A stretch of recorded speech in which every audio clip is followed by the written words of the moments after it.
Hello guys, welcome back to another new mini blog. তো দেখো, আগের ব্লগে তোমাদের দেখিয়েছিলাম যে আমরা মল রোডে ঘুরতে এসেছি।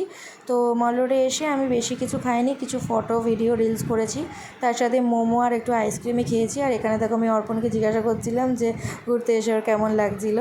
তো যাই হোক, এইসবই গল্প হচ্ছিল আর মারা ওখানে শপিং করছিল। আর অ্যাকচুয়ালি অনেকটা জার্নি করে এসেছিলাম, এমনি শরীর খারাপ, তাই বেশি কিছু বাইরের উল্টাপাল্টা খাইনি। তারপর এখানে আমরা দুজন একটু বসেছিলাম আর মা আর বাবা একটু পাইচারি করছিল।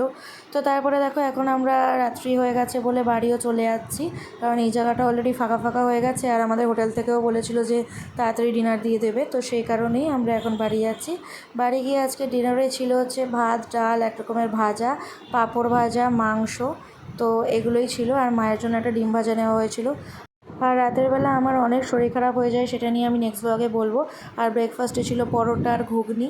তো কেমন লাগলো ভিডিওটা জানিও, ভালো লাগলে লাইক শেয়ার সাবস্ক্রাইব করে দিও। টাটা।